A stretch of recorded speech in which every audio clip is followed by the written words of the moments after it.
Boa noite a todos. Estamos iniciando esse evento do Grupo de Estudos Psicossomática Florianópolis.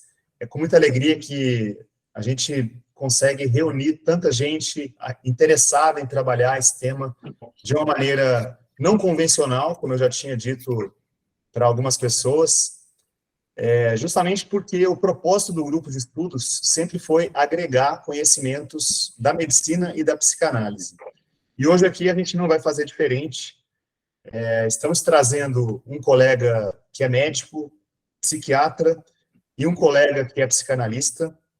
Nós vamos escutá-los um pouquinho no início, e depois vamos abrir para um debate que acredito vai ser muito frutífero.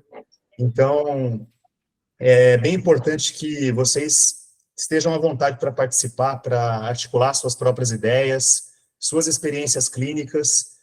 Nesse começo aqui, para a gente poder conhecer um pouco melhor dos nossos convidados, eu vou passar a palavra para eles. Primeiramente, quero agradecer novamente e registrar publicamente a minha satisfação em poder estar com vocês aqui e também agradecer especialmente o Marcos e o Vitor, que estão dedicando esse tempo aqui conosco para compartilhar um pouquinho do conhecimento, da experiência que eles têm.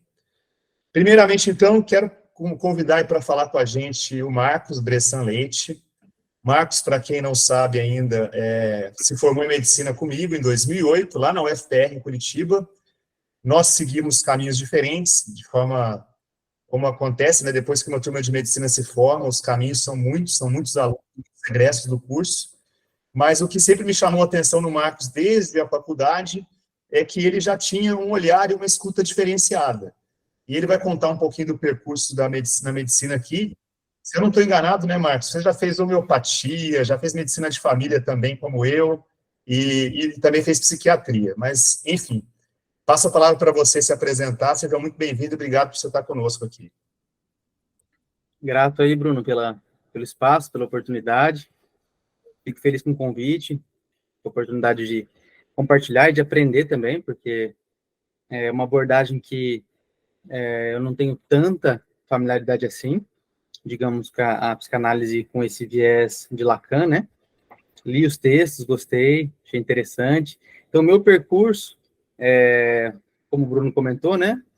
Eu fiz medicina de família primeiro, homeopatia, medicina chinesa, e depois que eu fiz a psiquiatria. Então, digamos assim, eu desenvolvi primeiro esse olhar mais ampliado, né, para a medicina, e para outras abordagens, outras racionalidades médicas, e depois que eu me interessei, já me interessava antes, né, mas depois que eu fui trilhar o caminho da psiquiatria. E tenho trilhado atualmente outros caminhos também na psicoterapia, né. Atualmente estou eu acho que eu nem comentei isso com você, né, Bruno, até hoje, mas eu estou em formação em Gestalt terapia, que é uma outra abordagem, né, psicoterapêutica, e que tem bastante influência da psicanálise, mas seguiu outros rumos distintos também. Mas eu gosto, sempre me interessei por leituras psicanalíticas e tudo mais, gosto da abordagem, do olhar, e estou aqui para somar e para aprender também. Eu não sabia que você tinha feito a formação em Gestalt. A gente tem, inclusive, colegas aqui que estão conectados com a gente que já se apresentaram dentro dessa formação. E eu, como alguém que vem da medicina e depois fui percursar a psicanálise também, acredito que a gente possa agregar conhecimentos de diversas áreas, sempre em prol de ajudar aquela pessoa que vem nos procurar.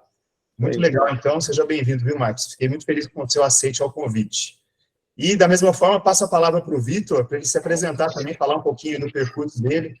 Sim. E, mais uma vez, também te agradeço, meu cara. Só um detalhe que eu não comentei, rapidinho, da minha formação, é a questão do mindfulness, né, da meditação. Também eu tenho essa formação, né, de instrutor de mindfulness, dou cursos de meditação, de mindfulness e tudo mais. Verdade, que é algo que dialoga também com essa área aí. Legal. Vamos lá, Vitor, diga lá. Oi. Bom, primeiro, então, eu que agradeço, né, Bruno, aí o espaço, e cumprimento também aqui o Marcos, né, de a gente fazer esse bate-papo aí. E também cumprimentar os colegas aí que estão, né, aí presentes, já tem aí algumas pessoas conhecidas, então, uma satisfação estar aqui para a gente bater um papo, né, porque eu me preparei para um bate-papo, né, eu me preparei para isso. Será isso, será isso. Então, é só para quebrar um pouco o gelo. Mas falando um pouquinho sobre a minha trajetória, eu fiz psicologia, já no meio da faculdade eu já comecei minha formação em psicanálise na instituição aqui em Florianópolis, eu sou de Florianópolis, na Maiêutica Florianópolis, e isso foi em 2008, por aí, e aí trilhei, né, terminei a faculdade de psicologia, mestrado em linguística, doutorado em ciências da linguagem, que é um pouco assim também, à medida que a gente vai entrando assim num mundo mais lacaniano, isso é uma questão interessante, né? Assim, a gente acaba indo assim para outras áreas, buscando outras coisas que nos auxiliam, né? E para mim a linguística e as ciências da linguagem foram assim bem importantes. E sou membro da instituição da Maiêutica Florianópolis, trabalho com a clínica aí também desde 2000, há 10, 12 anos aqui em Florianópolis, e há alguns anos também dou aula na Unisul, que é para quem não é daqui, é uma universidade aqui, Universidade do Sul de Santa Catarina, aqui em Florianópolis, mas tem outras sedes em outros lugares, né? E é isso, né? Vamos, assim, também gostei bastante dos artigos, assim, aprendi bastante e concordo com o Marcos, acho que é um bate-papo para a gente aprender, para a gente escutar, né? E é isso. Que bom que vocês estão aqui, que bom que todos os que se interessaram também estão conectados aí com a gente, e espero que esse bate-papo possa render bons frutos. Eu vou apresentar para vocês aqui agora, então, antes de começar, de certa forma, uma entrevista semi-estruturada que eu preparei aqui para cada um dos nossos convidados, a imagem, né, que gerou o folder do nosso encontro, que vocês devem conhecer, imagino eu, porque é uma obra muito famosa, que é esse quadro, né, chamado O Grito. Então, eu fiz ele aqui em tela cheia, deixa eu passar ele aqui. Vou aceitar essa pessoa que pediu para entrar agora aqui, Maria do Carmo, seja bem-vinda. Deixa eu passar aqui para vocês verem, então. Então, acho que todo mundo deve ter visto, né, em algum momento, essa obra do Edvard Munch, que é um pintor norueguês, se não estou enganado. As obras dele, elas são consideradas precursoras do expressionismo, que é um movimento artístico que antecedeu o modernismo ali no início do século passado já, né? E é interessante porque, nesse quadro, as pessoas que analisam a arte do Edvard Munch, elas colocam a ideia de que ele expressa sentimentos como o medo, o pânico, a solidão, a angústia, e são coisas que nós vemos vivenciadas por esses pacientes que sofrem de transtorno de pânico. Para quem já assistiu também, né, aquela série de filmes de terror, o Pânico, justamente a máscara do Pânico foi baseada nessa figura aí do Edvard. Vocês podem ver que é bem característico, né?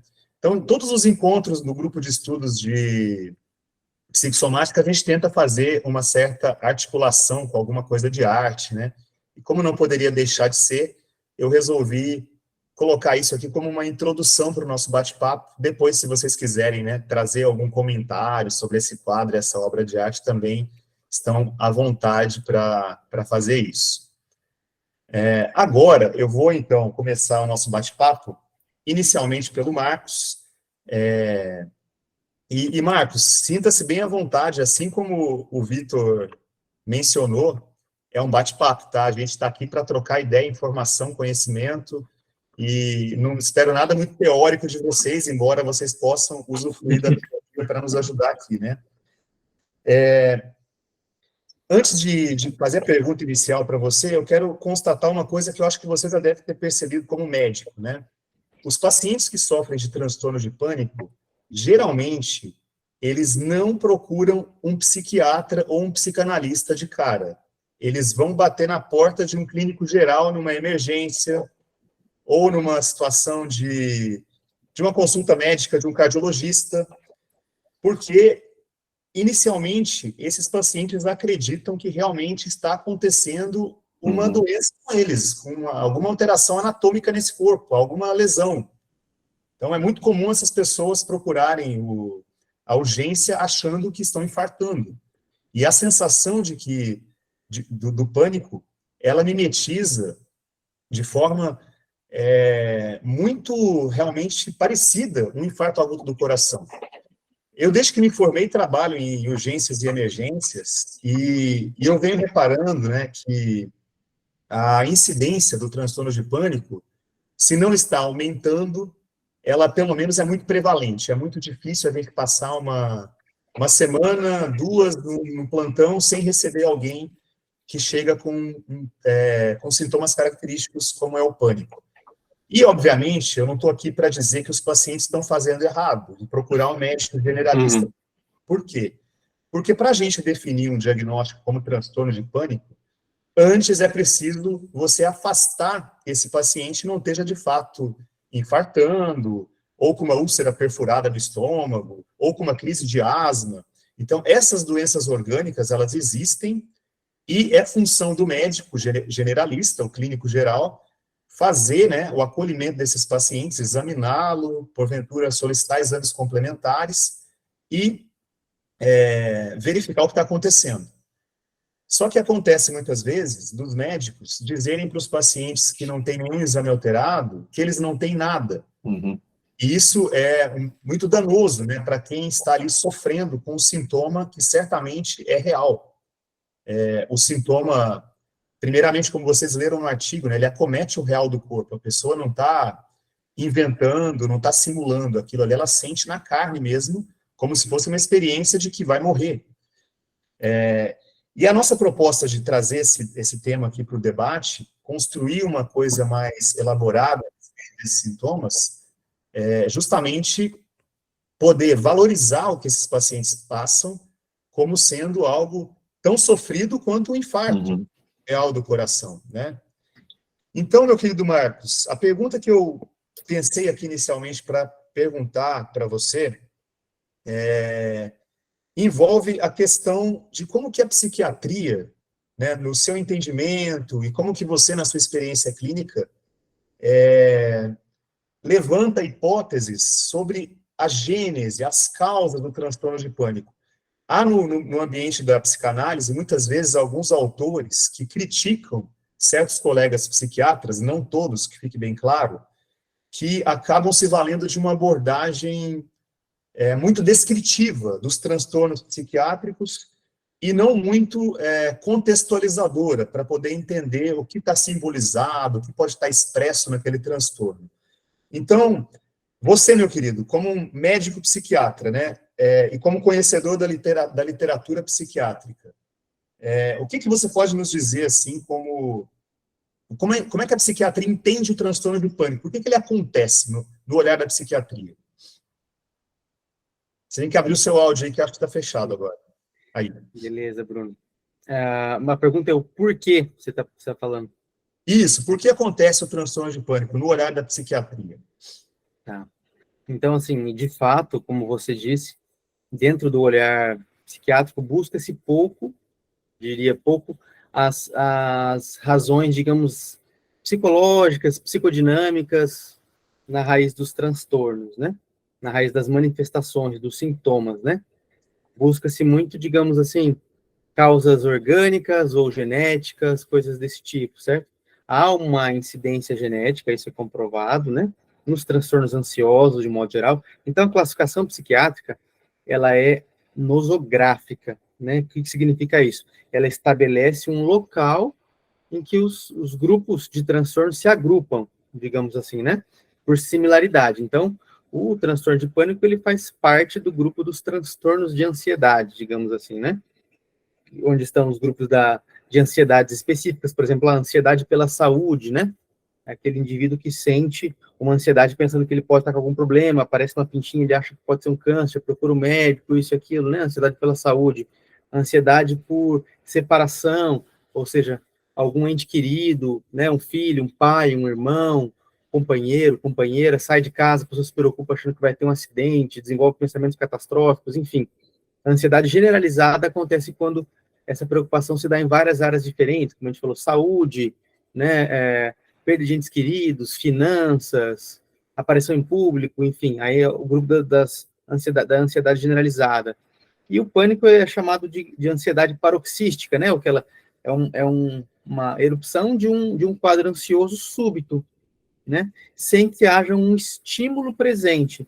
Isso que o diferencia, por exemplo, dos transtornos fóbicos específicos, né? Vamos supor, a pessoa tem uma fobia de aranha, ou fobia de local fechado. Então, quando ela está diante daquele estímulo, né, vem uma resposta de ansiedade desproporcional à natureza do estímulo, né? No quadro de pânico, digamos, esse surgimento de sintomas de forma tão aguda, tão abrupta, acontece em momentos inesperados, às vezes até durante o sono, né? Até durante o sono.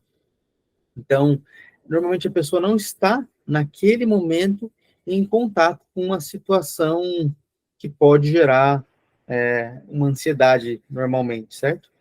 Mas também ocorrem situações, na maioria dos casos, na verdade, né? Ele não vem sozinho.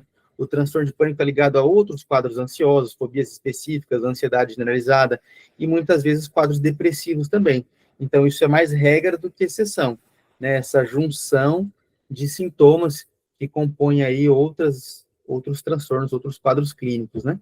Então, assim, falando disso, né, que está dentro do grupo dos transtornos de ansiedade, a ansiedade está ligado, né, ao conceito de angústia, ao conceito de medo, né, e está ligado a esse conceito de insegurança, desamparo. Então, digamos, a gente pode falar de alguns afetos, algumas emoções que estão relacionados a esse transtorno, né, de pânico, mas dizer assim, causas, etiologias é muito difícil de dizer, né? Tem outro transtorno que tem sintomas semelhantes, por exemplo, que tem uma causa em geral mais determinada, que é, por exemplo, o transtorno do estresse pós-traumático. A pessoa tem crises de ansiedade intensa, como se fossem crises de pânico, mas que são desencadeadas por algum fator ali, causa alguma vivência traumática, né? Agora, no transtorno de pânico, muitas vezes não há essa vivência traumática, né? Ou pelo menos a pessoa não se recorda de uma vivência traumática, né, conscientemente. Pode ser que haja, né, algum trauma que tenha sido, né, vivido em algum momento da vida e que aquilo tenha ficado internalizado e surja espontaneamente, mas enfim, a pessoa pelo menos não consegue relacionar conscientemente aí uma coisa com a outra. Essa é uma das características que, inclusive, no texto, né, que a gente compartilhou com o pessoal para fazer leitura prévia, ele menciona que são sintomas que surgem sem uma causa aparente e no momento em que a pessoa... eu já reparei isso conversando com os pacientes. Ah, mas você está passando por algum estresse ultimamente? A pessoa diz que não, que está tudo bem na vida dela. Geralmente é assim mesmo que acontece. Eu queria que você comentasse com a gente, Marcos, até porque talvez tenham colegas aqui que sejam estudantes e existe uma diferença entre o ataque de pânico e o transtorno de pânico? Como é que a psiquiatria faz essa diferenciação? Isso, tem uma diferença sim.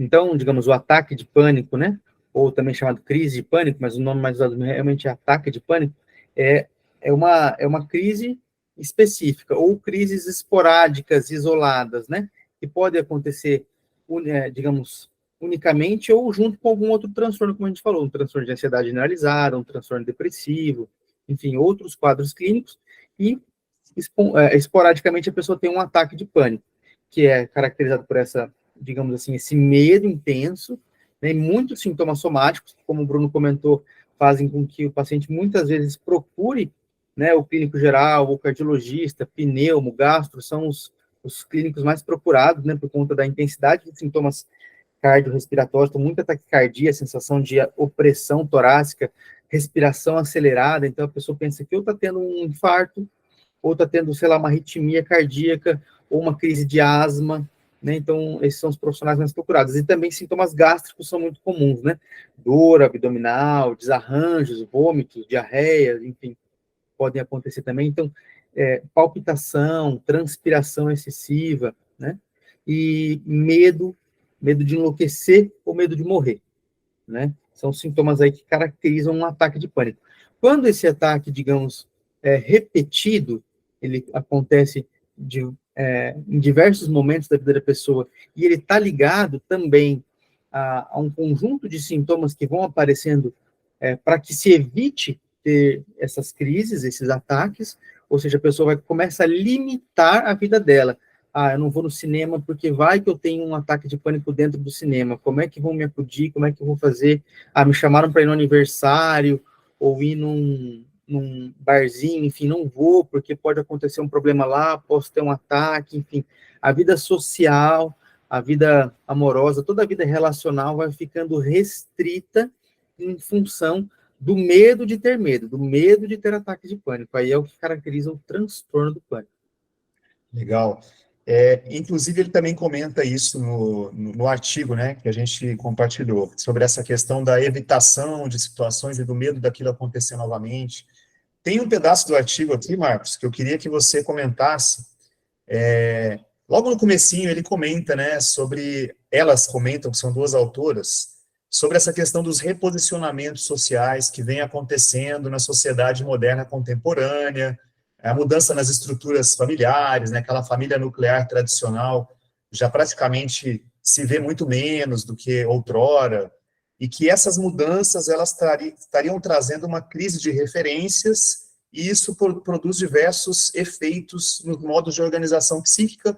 Aí ela desenvolve ali no artigo a teoria, né, que está embasada na clínica também, de por que talvez o transtorno de pânico esteja acontecendo mais. Depois eu vou passar essa bola para o Vitor também, mas da sua parte, eu queria que você comentasse com a gente o seguinte: é possível afirmar, com base na literatura médica, psiquiátrica e na sua experiência clínica também, que estaria de fato havendo um aumento na incidência do transtorno de pânico nos últimos anos, nas últimas décadas, ou você acha que não? Sim, dá para dizer que está tendo um aumento, sim. Isso a literatura mostra, eu não tenho aqui de cabeça os dados atualizados, mas os índices vêm aumentando, assim, dos transtornos ansiosos, de maneira geral, em particular o pânico, né?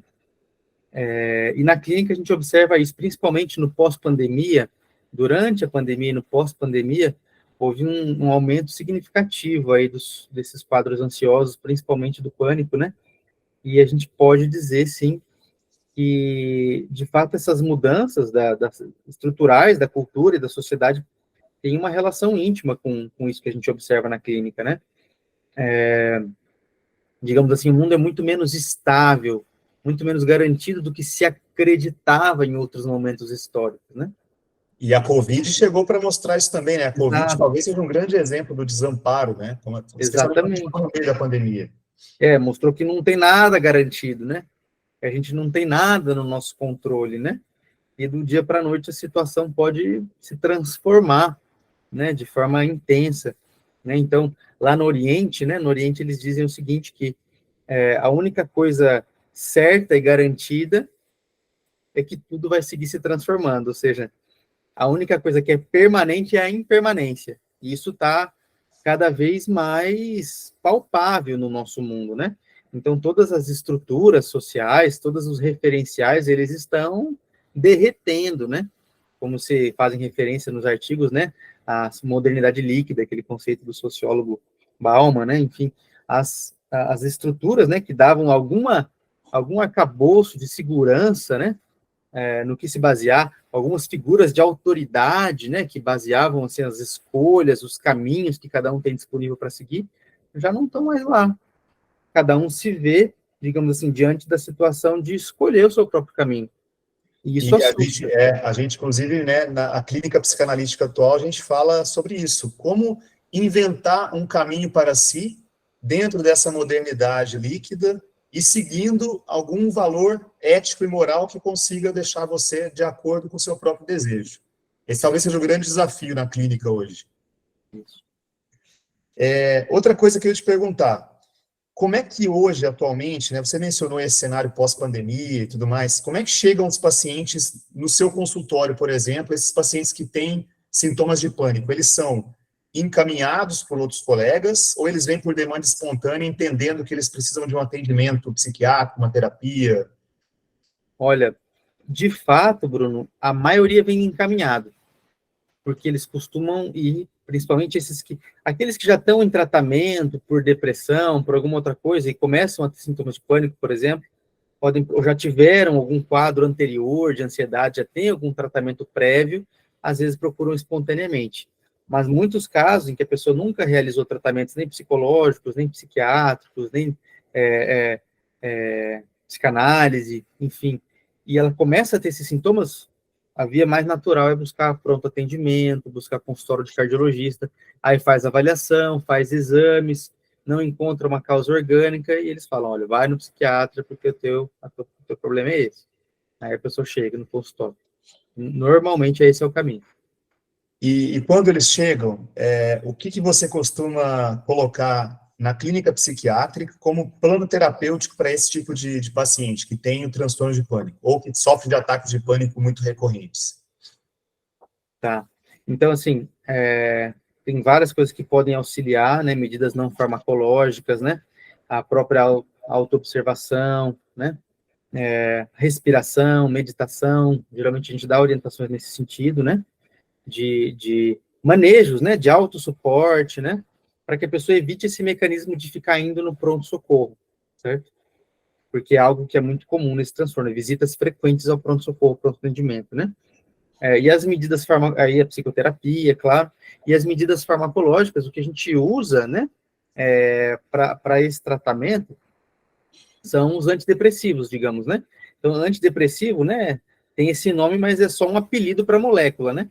Porque a molécula é usada para depressão, para ansiedade, para toque, pânico, uma série de coisas, né? Então, muito se discute até na psicofarmacologia de que esses apelidos, eles passam falsas ideias muitas vezes, né?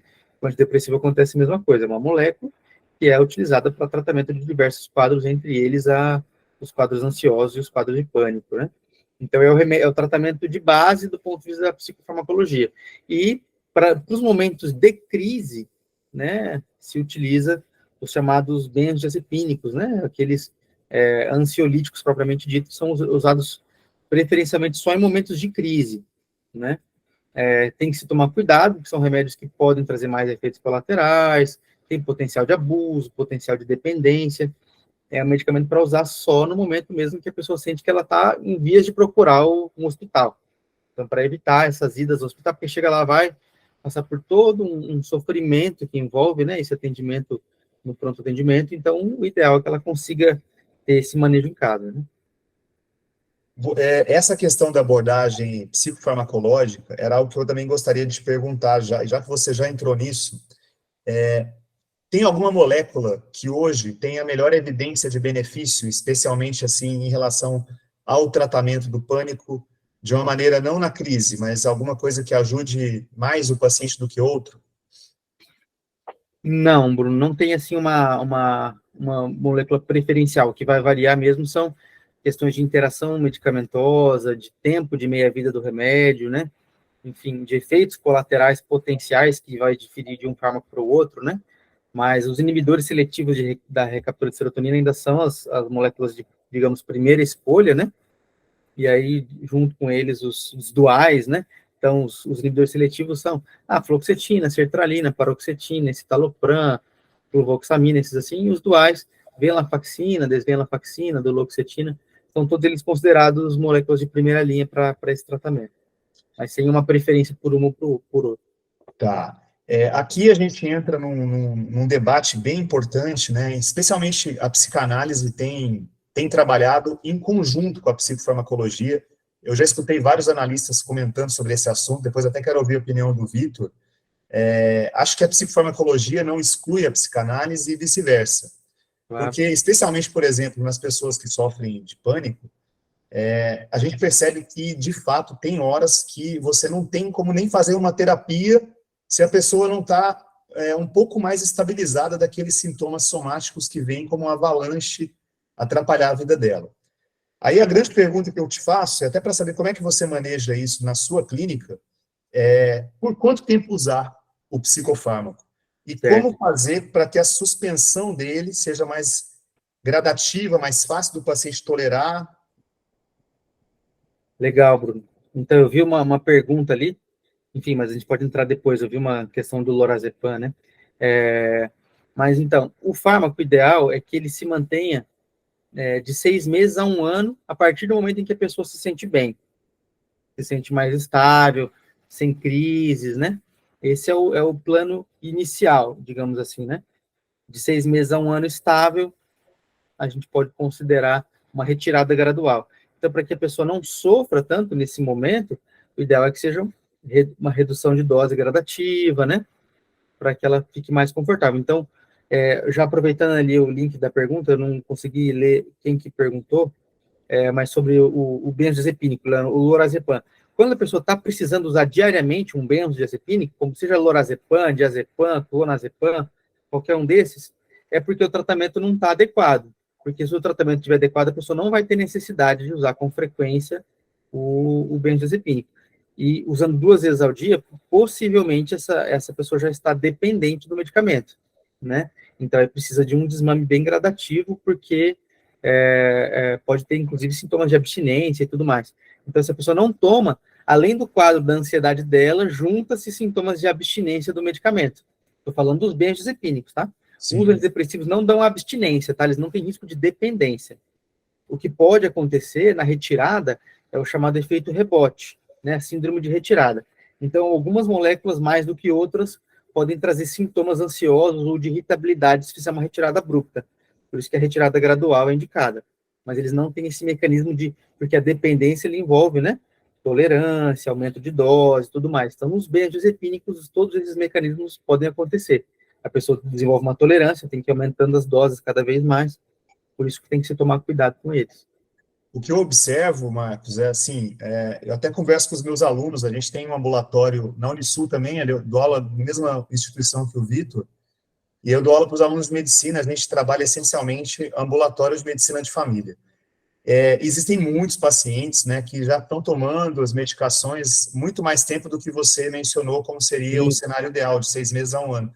E eles, às vezes, estão estabilizados já, mas eles não têm uma coragem de retirar o remédio porque acham que retirar vai fazer os sintomas voltarem. E esses quadros, né, acho que a gente tem que ter um pouco de criatividade para poder ajudar na tentativa de desprescrição, mas eu queria te ouvir, o que você pensa disso? Tá. Então, isso acontece por alguns motivos, né? Eu observo também na clínica que muitos pacientes têm esse receio, porque, digamos, a vivência do pânico, ou mesmo da depressão, em outros quadros assim, é tão desagradável, é tão desconfortável, é tão sofrida, que a pessoa tem muito receio, muita insegurança em voltar para aquele lugar. Então, preferem não mexer no time que está ganhando, digamos assim, né? Não mexer no time que está ganhando e tem esse receio, mas aí que entra essas outras medidas que precisam estar em ação, né? A psicoterapia, né? Atividade física, importantíssima, alimentação, né? Meditação, tudo isso vai ajudar a pessoa a ter mais autossuporte, digamos, usando uma linguagem gestáltica, né? Ela conseguir dar esse suporte que ela precisa para encarar, digamos assim, essa retirada, né? E muitas vezes, por outro lado, ao outro lado também, às vezes o psiquiatra tem esse receio também de mexer em time que está ganhando e não encoraja o paciente a fazer essa retirada. Então, vai ficando aquela situação cômoda, né? E a pessoa que vê está há 10, 15, 20 anos usando a medicação, estando estável, o que é muito ruim, porque, digamos assim, é como se a gente fosse dizer, a pessoa teve entorse de joelho, fez a cirurgia lá, está usando a muleta, passou um mês, não precisa mais da muleta e continua 6 meses com a muleta, para quê? Né? Não há necessidade, ela já consegue caminhar sozinha, né? Então, o medicamento é isso, ele está ali para o momento em que a pessoa não está conseguindo caminhar sozinha. Está conseguindo caminhar, é hora de pensar em tirar. Né? Muito bom ouvir, porque eu também penso dessa maneira, e assim, acho que as estratégias para ajudar o paciente é justamente encarar as outras frentes de tratamento. E eu percebo que os pacientes que se engajam na psicanálise ou num outro tipo de terapia psíquica, geralmente eles mesmos querem desprescrever o remédio. Sim. Em determinado momento que eles se sentem bem e encorajados para isso, mas diante de um cenário em que a gente tem muitas pessoas que às vezes não têm acesso a um outro tipo de tratamento ou não desejam, eu vejo também muitos pacientes usando os medicamentos por 5, 6, 8 anos, e existe alguma coisa que comprove o dano que essas medicações usadas por tanto tempo poderiam causar, ou isso não é explorado na psiquiatria? Olha, digamos assim, os benzodiazepínicos, né, voltando, né, naquela classificação dos ansiolíticos, né, o lorazepam, diazepam, enfim, eles a longo prazo, sim, têm diversos danos, né, principalmente a memória, concentração, tá? Às vezes se fala em gerar Alzheimer, demência, isso não é comprovado, tá? Em termos de evidência científica de que possa gerar um quadro demencial clínico, mas sim um transtorno cognitivo leve, que seria essa perda de memória, essa perda de concentração, de agilidade, de raciocínio e tudo mais, o que também é bastante significativo e tem um impacto grande, né? Também tontura, por exemplo, para idoso, né? Tontura, instabilidade postural, favorece quedas, enfim, uma série de problemas, os benzodiazepínicos. Os antidepressivos em si são moléculas seguras para uso em longo prazo, até as evidências científicas atuais, tá? Não tem nada que diga que usar um antidepressivo a longo prazo vai ter algum malefício X ou Y. Agora, o que acontece? Tem outras questões que impactam, sim, por exemplo, libido, alguém falou, né, aqui nos comentários, eu vi rapidamente, algo que é bastante afetado pela maior parte dos antidepressivos. Existem alguns hoje mais modernos que afetam menos ou até não afetam essa questão da libido, ou mesmo do tempo de latência para o orgasmo, né, que alguns antidepressivos prolongam demais esse tempo e geram também esse sintoma, né, como todos os inibidores seletivos e duais e tricíclicos. A paroxetina, inclusive, é usada para tratar a ejaculação precoce. Exato, né? Exato.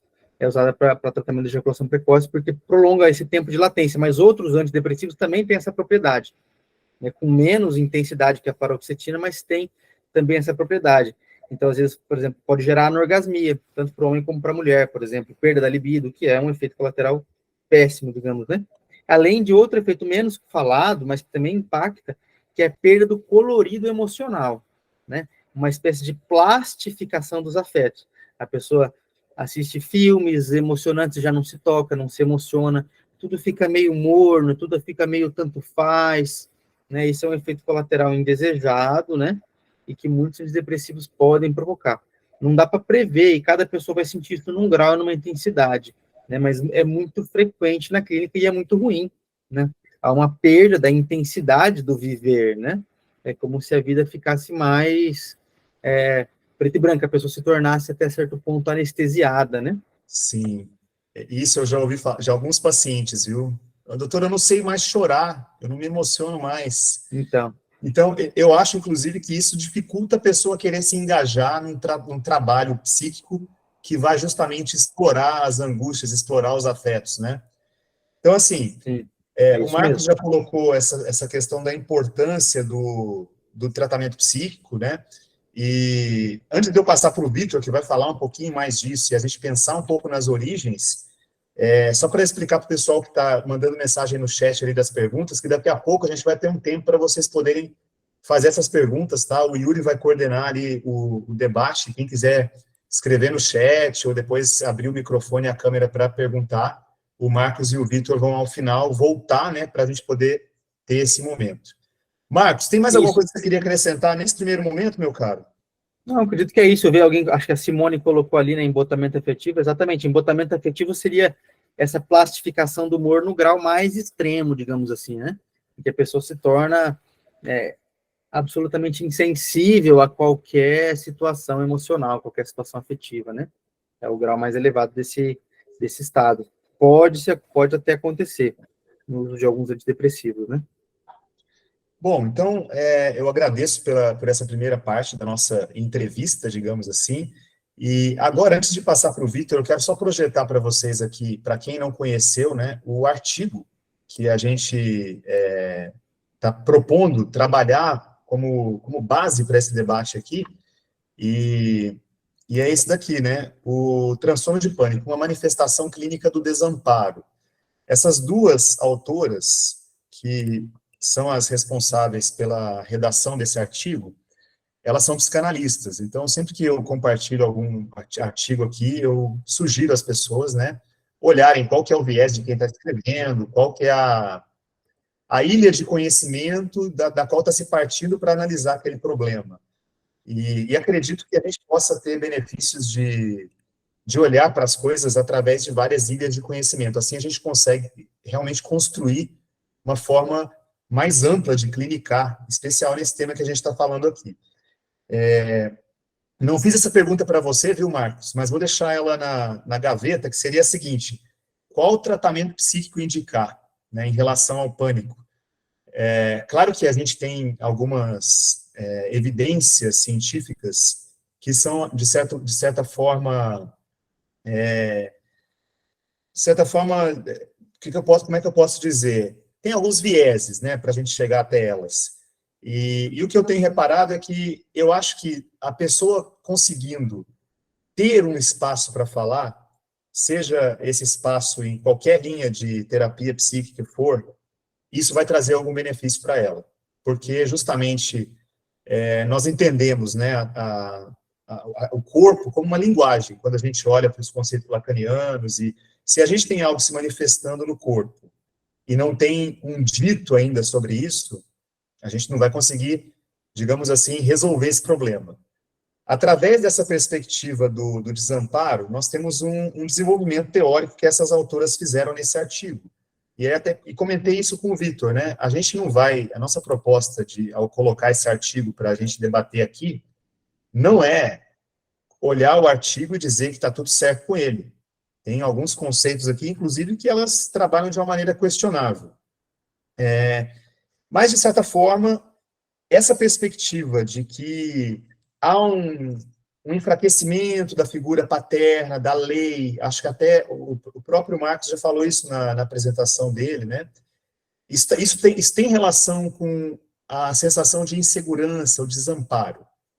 No começo do livro do Vitor, aí eu vou fazer o jabazinho do livro do Vitor aqui, que é um livro que eu acho que tem a ver com o nosso tema, O Grande Outro em Declínio e o Sujeito na Contemporaneidade, que é justamente o tempo que a gente está vivendo aqui. Para quem não escutou o Vitor falando ainda, esse livro ele veio como um trabalho que coroou a tese de doutoramento dele, e eu comecei a ler, viu, Vitor? O que me chamou a atenção no começo é que você está indo muito além dessa questão do declínio da figura paterna e trabalhando essa noção do grande outro, como alguém que seja o norteador, mas não necessariamente só o pai, né? Então, isso está no primeiro capítulo do livro ali. A primeira coisa que eu gostaria de perguntar para o Vitor, então, para a gente começar esse bate-papo com ele aqui agora, é o seguinte, Vitor, valendo-se da sua clínica, da teoria psicanalítica, articulando com a ideia desse seu livro recém-lançado, faz sentido para você essa associação do transtorno do pânico com o desamparo? O que você acha disso? O transtorno do pânico com o desamparo. Isso, e faz sentido essa associação que as autoras propõem no artigo. Tá. Bom,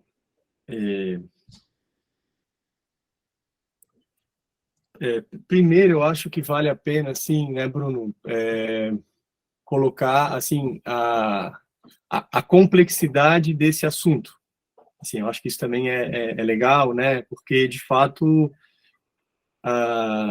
em psicanálise, normalmente, a gente trabalha mais com o conceito de angústia, né? Assim, claro, a gente escuta a questão do pânico, né? O transtorno de pânico, mas, normalmente, a gente olha para esse fenômeno mais pensando numa crise de angústia, né? Ou tentando fazer uma relação com a própria estrutura do paciente, né? Quer dizer, como que essa angústia também está relacionada a essa estrutura psíquica, né? Mas, assim, só para colocar também que é um tema, assim, muito caro a psicanálise, né? Ali desde Freud e, né, das neuroses de angústia, passando por Lacan, o próprio Lacan se dedica, né? Um seminário inteiro, o seminário 10 do Lacan, chamado Angústia, né?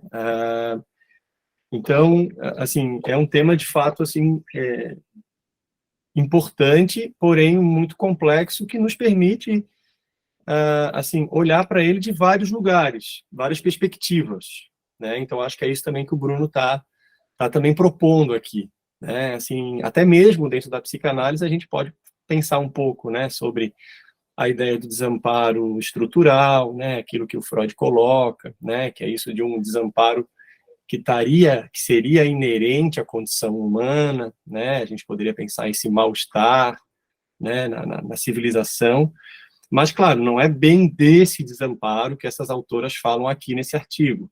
Elas até citam um pouquinho ali na frente, né, sobre esse desamparo estrutural, mas ela traz essa dimensão mais, no meu entendimento, no artigo, né, de que, diante desse atual cenário, e aí sim, essa é a hipótese, também aí que eu trabalho no livro, embasado em vários psicanalistas, né, não é uma hipótese unicamente minha, é baseada em alguns psicanalistas contemporâneos, que diante dessa fragilidade do simbólico, e aí a gente escuta o simbólico, um dos representantes do simbólico é o grande outro para a psicanálise, né? Seria aí um representante dessa teia simbólica, né? Não seria só a figura do pai, né? Essa função paterna. Então, eu construiria da seguinte forma, Bruno: diante dessa fragilidade do simbólico, né, o sujeito ele fica desamparado, sem o amparo simbólico, frente ao real. E aí o real, né, do registro lacaniano, né, que é da angústia.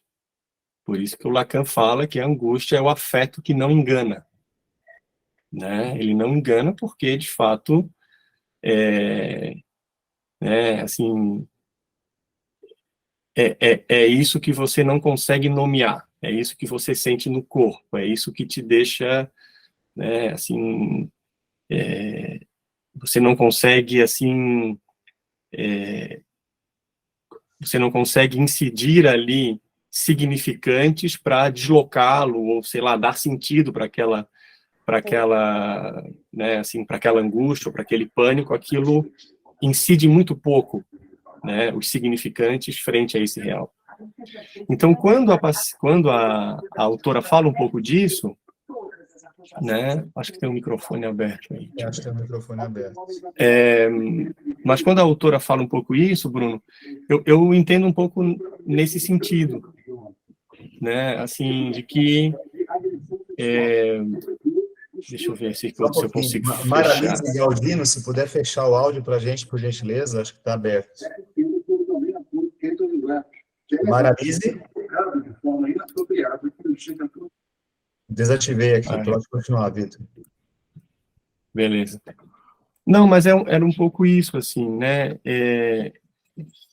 que essa fragilidade do simbólico agora, né, tentando pensar assim, ela daria, assim, menos ferramenta para o sujeito lidar, né, com essas situações, um pouco pensando de uma forma bem geral, né, assim, então, e isso é muito interessante, assim, né, tentando dar mais um passo, porque, por um lado, isso a gente poderia pensar bem, então, diante dessa diluição da estrutura simbólica, viveríamos, então, um mundo com mais liberdade. Poderíamos pensar dessa forma, né? Assim, né? Só que o que a gente vê na clínica, né? E aí sim estaria o desamparo, e aí sim a gente poderia pensar na constituição do sujeito, né? É que, acho que o Marcos toca um pouco nisso, é que essa liberdade, ela é vivida como desamparo. Isso é curioso. Ela não é vivida como efetivamente uma liberdade de escolha, não, de fato, né? Um pouco assim a liberdade que a gente tenta produzir num fim de análise, por exemplo. Essa é uma fala do Lacan. Ele diz assim, bom, uma análise serve para produzir um mínimo de liberdade no sujeito neurótico. Né? Não é dessa liberdade que a gente está falando. É uma liberdade que ela é sentida pelo sujeito como desamparo. Né? Então, isso nos diz alguma coisa sobre a estrutura simbólica, dizendo, né, assim, por que não é sentida como liberdade? Né? E, claro, a gente entraria numa teoria lacaniana, né, de que, enfim, aí a gente poderia ir para frente um pouco pensando que, bem, é justamente pelo simbólico, né, que vai se constituindo as bordas no real, é pelo simbólico que incide a lei, né, que incide a castração, e, né, é pela lei da castração que está o desejo. Né, que está o desejo. Todos Então, esses. Hã? Não, pode falar, pode concluir. O desejo no plural, né? Uhum. O desejo do sujeito, que é, no fundo, o sujeito do inconsciente, né? Que seria, assim, o lugar mais autêntico do sujeito do inconsciente, que é o desejo. Né? Então, a gente pode ir encadeando, assim, né? Que o sujeito vai se afastando disso. Né? Mas tudo começa nesse ponto que você mencionou, né? A angústia como um afeto que não engana, porque o sujeito sente na carne, e realmente, assim, o transtorno do pânico, uma das características que as pessoas falam, quando elas mencionam para você, é que não há simbolização. Eu não sei por que eu estou sentindo isso, eles dizem. Uhum. Não sei por que isso está acontecendo comigo. Isso. Você pergunta se eu estou ansioso, se eu estou deprimido. Não, não estou, está tudo bem na minha vida. Isso. Isso é muito legal, assim. Não sei se vai fazer uma pergunta. A pergunta que eu ia te emendar aqui, que você pode até depois concluir com o que você estava pensando aí, é que será que o pânico é um novo sintoma ou já era observado desde Freud na neurose de angústia, que era nomeada ali? Porque não é tão diferente assim, né? Pois é.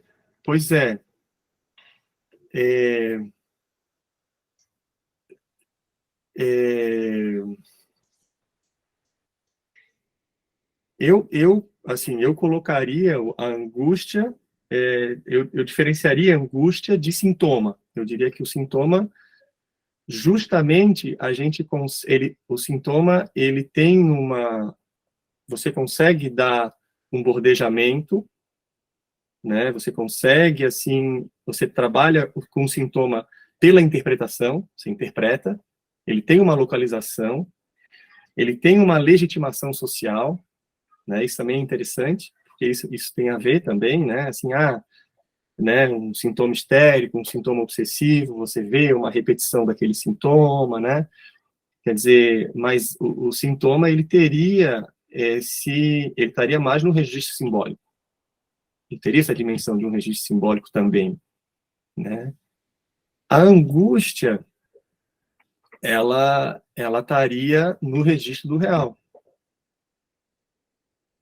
né? O que dificulta muito, né? Por isso que na nossa clínica, isso é uma coisa que eu bem gostaria de comentar, por isso que na nossa clínica a gente precisa também suportar um pouco essa angústia, né? Porque a gente começa a sacar que a interpretação que a gente está fazendo não incide muito pouco, né? Assim, tem muito pouco efeito, né? Trabalhar assim, efetivamente nomear a angústia, né? Assim, é um trabalho mais de você ir bordejando a angústia, manejando a angústia, né? E por quê? Né? Na minha escuta, a angústia também pode ser visto como um sinal, né? Assim, um sinal daquele sujeito, né? Um sinal de alguma coisa que está acontecendo, um sinal, né? Assim, de que alguma coisa precisa ser modificada, de que alguma coisa não vai bem, né? Tanto é que alguém que chega com pânico no consultório, se você for pegar um pouco a história desse sujeito, né? A coisa não vai bem já faz um tempo. Tem ali alguma coisa que não vai bem já faz um tempo, né? Assim, tem todo o encadeamento, né? Assim, claro que isso leva tempo, né? Para que você perceba que tem ali alguma coisa que não vai bem, né? Agora, eu gostei muito do que o Marcos falou, e eu gostaria de pegar como exemplo, quando ele diz assim, a pessoa que está sofrendo de pânico, ela quer ir muito no hospital, né? E aí eu pensei, assim, né, como ela quer ser escutada, como ela precisa ser escutada, né? Como ela precisa ser escutada, né? Assim, como ela Alguém precisa escutar essa angústia, né? E aí é que vem algo que eu acho que é um olhar psicanalítico do fenômeno, que é, assim, essa ideia da gente não silenciar a angústia, né? Da gente tentar escutar a angústia, né? Porque a angústia, ela pode também ser escutada como uma possibilidade de alguma falta, de algum espaço para falta do sujeito. Entende onde eu quero ir? Porque uma das outras definições da angústia é a falta da falta, né? Falta a falta. Esse é um outro axioma lacaniano, né? Assim, a angústia é quando falta a falta. Né? Falta a falta. Né? Falta a falta no sentido em que o sujeito ele se sente muito anulado. Né? Então, a angústia pode ser vista, aí é uma perspectiva, né, como a possibilidade de estabelecer pelo menos ali alguma falta. Né? Alguma falta dele. Alguma coisa que é dele. Só dele. Né? Aí a pessoa consegue sair do trabalho, porque ele não consegue, às vezes, sair efetivamente. Aí a pessoa começa a fazer coisas, né? Não é isso? Então, a angústia... Bordear a angústia, como você diria, né? Então tem isso que eu acho que é bem legal pensar, né? Assim, que, claro, estar angustiado é muito ruim, né? Não, é muito ruim, é um sofrimento danado, né? Assim, é dilacerante, né? Um pânico, a sensação de morte, né? É verdade. Mas, por outro lado, né? Assim, parece que tem ali alguma coisa, assim, genuinamente do sujeito. Esse é meu olhar, assim. E o que será que é? Né? E aí, claro, é difuso, a gente não sabe o que é, a pessoa não sabe nomear, e não sabe mesmo. Nem a gente sabe, porque precisa escutar ele. A gente também não sabe. Né? Então tem alguma coisa a ser construída com essa angústia. Né? Então eu acho isso interessante, pensar a angústia também por essa perspectiva, né? Assim, de que tem ali alguma coisa a ser escutada. E eu achei bem interessante, Vitor, essa lembrança que você nos trouxe de que a angústia pode ser a falta da falta, porque o que nós temos hoje no mundo contemporâneo é um sujeito que ele é bombardeado por todos os lados pelos excessos. Uhum. Então, é muito difícil alguém ter um tempo de ócio. Uhum. E aí, talvez a gente consiga dialogar, inclusive, com o que o Marcos trazia mais cedo aqui, sobre o mindfulness, que depois você pode até falar um pouquinho, viu, Marcos, sobre a técnica e o que isso poderia ajudar, né, esses sujeitos aí. Hoje, no mundo contemporâneo, é isso. Você tem, na televisão, trocentas opções do que assistir, você acaba não escolhendo nada, às vezes. Isso. O livro você compra, às vezes, para deixar na estante, não lê. Isso. E não existe, o celular está sempre do seu lado e não dá tempo de faltar. Isso. Não dá tempo de sentir a falta, né? Exato. E aí a gente entra numa dobradiça, né, que a gente poderia botar a angústia aqui, o desejo aqui e o gozo aqui. E daí a gente está falando do excesso, a gente pode traduzir isso por gozo em psicanálise. Uhum. Né? Então, a angústia também seria, assim, um sinal, né, de que o sujeito está colado ao gozo. Colado ao gozo, né? E aí a gente falaria o objeto A em psicanálise. Colado. Né? Então, o trabalho de uma análise é também fazer essa cisão, instaurar a falta. Né? Tem uma frase do Lacan que eu gosto muito, que até falou aqui num dos artigos, mas com uma outra tradução, que o Lacan diz assim: o melhor remédio para a angústia é o desejo. É uma frase do Lacan. E o que a gente pode transformar essa frase? A melhor remédio para a angústia É a falta. É a falta. É a falta castração. que abre caminho para o desejo, né? É isso. Que abre caminho para o desejo. Aí concordo com você. Num momento, nessa contemporaneidade, em que a ordem do dia é gozar, é o excesso, né, é o performar, é o, assim, é fazer uma coisa encadeada da outra, né, assim, é gozar a qualquer preço, assim, o lugar da falta, ela acaba ocupando, assim, ela acaba sendo vista como fraqueza, ela acaba sendo vista como de que você não é suficiente, né, de que você não é capaz, né? É muito curioso como a falta ela foi sendo colada a esses significantes, né, que hoje na nossa contemporaneidade é muito mal visto, né? Hoje você não pode fracassar de forma alguma, em nenhum, né, em nenhum lugar, né, profissional, como pai, como tudo, né? Assim, a falha não pode aparecer nunca, a castração não pode aparecer, né? Então ele é um lugar, e aí por isso que eu digo que a angústia às vezes é a única forma de que a falta apareça. Percebe como é interessante isso? É camuflada, né? Claro, assim, mas a gente pode pensar isso, assim de uma, aí aparece alguma falta, né? Do sujeito, assim, é uma ideia interessante de pensar, me ajuda bastante na clínica, assim, né, assim, pensar a angústia como, assim, às vezes até o fracasso, né, o fracasso também pode ser uma forma de manter a falta, né, de manter a falta, então você continua fracassando. Eu ia te perguntar também, Vitor, essas pessoas que estão diagnosticadas com transtorno de pânico, já passaram no psiquiatra, elas estão chegando ao analista e trazem uma demanda de análise, ou isso tem que ser construído? Da minha experiência, né, e aí, enfim, assim, alguns anos de clínica, mas também não são muitos, enfim,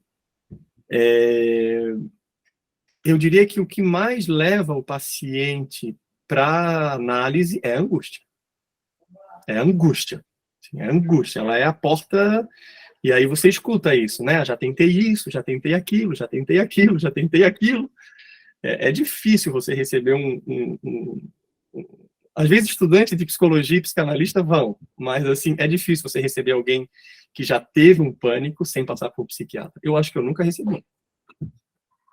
É muito difícil, muito difícil. Mas, assim, às vezes vem com esse discurso: já tentei isso, já tentei aquilo, já tentei aquilo. Então, vou tentar isso também. E entra na análise, né? Assim, mas eu diria que a principal porta é a crise de angústia. Ela por isso que é interessante pensar, porque ela não deixa de ser mobilizadora, né? Ela mobiliza a pessoa. Né, assim, e ela diz assim, puta, eu já tô com o teu, antigamente, quando a gente tinha cartão, né, eu já não tenho mais isso, mas eu sou da época do cartãozinho. Uma vez eu recebi uma paciente assim, puta, eu tô com o teu cartão há 1 ano e pouco na minha carteira. E aí teve ali um ataque, aí ela ligou. Né? Então a gente fica pensando, quanto tempo que ficaria na carteira esse cartão aí, né? E aí eu posso emendar com a outra pergunta que eu tinha para te fazer aqui, porque é a questão do medicamento, que o Marcos já colocou bem. Porque às vezes o medicamento faz um embotamento afetivo, e embora ele seja necessário no início do tratamento do pânico, se você persiste com aquilo, talvez não venha a angústia até o motor da análise. Então, como é que você vê essa questão do uso dos psicofármacos nesse cenário, não só do transtorno do pânico, né, mas nesses sintomas contemporâneos? Eu tem isso, eu acho que assim, o medicamento, assim, eu penso que a gente pode sim fazer uma dobradinha com a psiquiatria, né? Assim, acho que em alguns quadros, de fato, você precisa de um auxílio. Estou falando dos neuróticos, né? Dos psicóticos nem se fala, né? Estou falando da neurose. Então, acho que em alguns casos, de fato, né? Assim, você tem uma necessidade de entrar com medicamento, mas à medida em que esse medicamento, né, se ele estiver mascarando em demasia o quadro, primeiro, há grande risco da pessoa parar de ir para análise, grande risco dela parar de se analisar, porque, claro, as coisas estão mais ou menos equilibradas, né, etc., mas a gente sabe que se o sintoma não for tratado, ele desloca, né, ele desloca para uma outra coisa, para um outro lugar, né, ele vai acabar aparecendo, mais cedo ou mais tarde. Então, sim, me parece que se a gente tiver essa dobradinha muito alinhada, né, de um psiquiatra também, que também possa, né, e gostei muito disso do Marcos, assim, de colocar que muitas vezes é o paciente que não quer largar, mas muitas vezes também é o psiquiatra, né, que diz, vamos, vai mantendo, né, então acho que sim, eu acho que se tem esse trabalho de que ali 3, 6 meses, até um pouco mais, de que isso possa sair, né, para que de fato as coisas possam aparecer, porque se não aparece, fica mais difícil, né? Então a gente corre um pouco esse risco, né, do medicamento, ok, ele age num momento de crise aguda, mas ele corre um pouco o risco de, assim, tamponar demasiadamente o quadro. E aí a angústia já não é mais um sinal, a angústia já não é mais uma possibilidade de escuta, a angústia já não dá para ser mais manejada, a angústia já não é mais a possibilidade de uma falta, né? Então a gente perde isso, né? E na clínica psicanalítica é importante que a gente possa manejá-la, trabalhar com ela, né? Então teria esse lado também. Muito bom, muito bom. Vitor, eu vou passar para o pessoal agora fazer algumas perguntas, mas se você tiver alguma coisa a acrescentar antes disso, fica à vontade. Não, não, eu acho que é legal abrir aí para o público para a gente dialogar. Vamos ver o que vai vir aí. Certo. Yuri, você está conosco, meu caro? Seu vídeo está fechado. O Yuri vai se apresentar para vocês, que ele é um cara que está comigo nesse projeto aqui desde o início, e ele é que vai moderar o debate. Então, quem quiser falar agora, ele é que vai moderar e ele vai ver quem está escrevendo no chat. Quem quiser também levantar a mãozinha, fica à vontade. Se apresenta aí para a nossa turma, Yuri, quem não te conhece ainda. Ficou firme e forte aqui. Bom, pessoal, eu sou o Yuri, eu fiquei encarregado de fazer a moderação do chat. Bom, teve algumas perguntas aqui ao longo da nossa conversa, né? A Simone Nuremberg perguntou, por gentileza, qual o nome do livro do Vitor Werner? Vitor, qual o nome do teu livro? Mostra pra gente aqui, cara. O teu áudio tá desligado, Vitor. O grande outro em declínio e o sujeito na contemporaneidade. Como é que a gente encontra ele? Tá. Olha, você pode fazer o contato comigo, eu não fiz o lançamento ainda, mas eu tenho as cópias aqui comigo, tá? Não sei, assim, eu sou de Florianópolis, né? Ele está na Amazon também, e ele está na editora Pontes, que é a editora de São Paulo, que também dá para comprar no site deles, tá? Mas, assim, se quiser, eu mando tranquilamente. Descobri uma coisa interessante. Vocês sabiam que envio de livro tem desconto no correio? Eu não sabia, achei tão legal. Achei tão legal isso. Se você envia livro, você paga uma taxa diferente de objeto. Então, achei isso tão bacana. Então, acaba não ficando tão caro.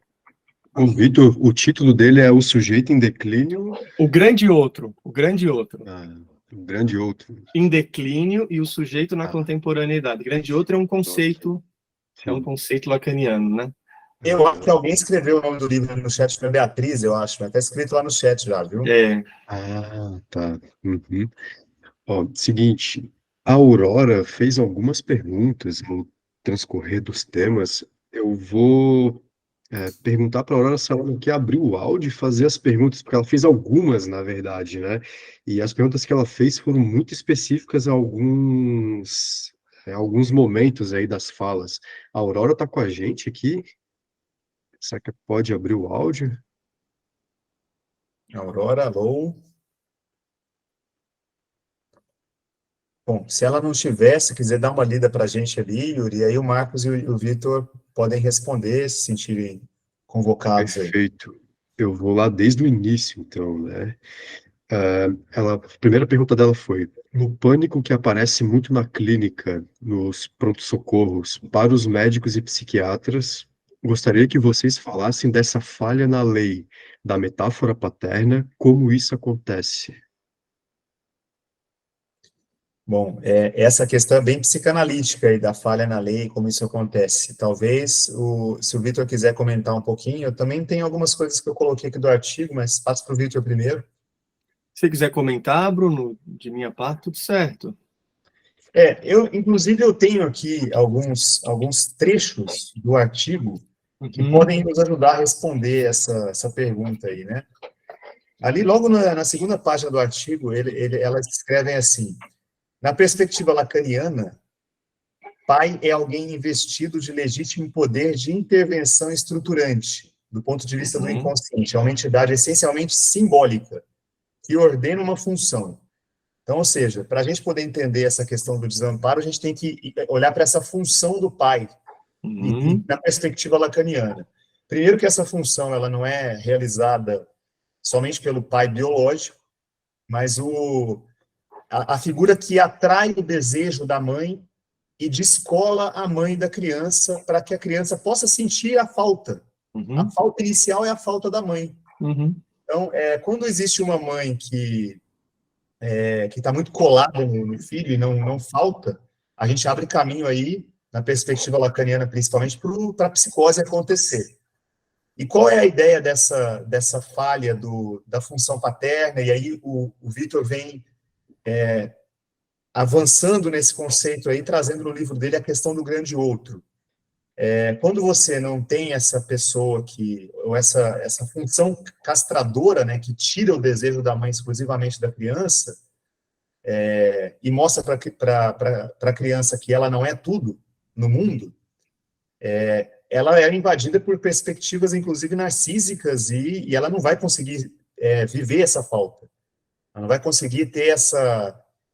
O fato dela não viver essa falta faz, por outro lado, também com que ela se sinta cheia de tudo que o mundo hoje está proporcionando, cheia de escolhas, cheia de... E essa liberdade toda que o Vitor já comentou ali, pode ser vivida como um desamparo, porque você não sabe o que escolher, você não tem a figura da lei que te castre, mas você também não tem algo que te dê segurança, não. Eu tenho a lei, hoje eu não posso fazer isso, mas em contrapartida eu tenho isso, eu tenho essa segurança aqui. Então, no mundo de hoje, quando falta essa figura que faz a castração, você tem um sujeito que vive, muitas vezes, sentindo essa angústia de estar desamparado. Então, você sabe, Bruno, tá bem. Desculpa, gente. Uma definição muito que eu acho muito legal, que é quem faz essa definição é o Miller. Ele chama de sujeito desbussolado. Ele dá esse nome para falar um pouco, né? Um pouco sobre essa... Porque, claro, não se trata, assim, pelo menos no meu olhar... Me permite aqui falar um pouquinho, Bruno? Claro, claro.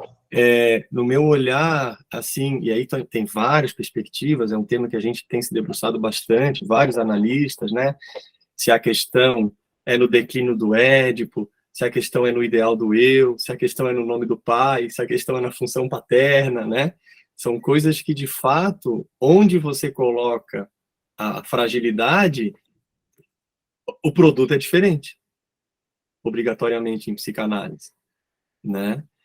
Particularmente, a hipótese, eu trabalho um pouco a hipótese do nome do pai, e eu trabalho também um pouco a hipótese dessa questão no ideal do eu, de que a falha, poderíamos pensar no ideal do eu, porque o ideal do eu justamente né, juntamente com o superego, ele é o herdeiro do complexo de Édipo, né?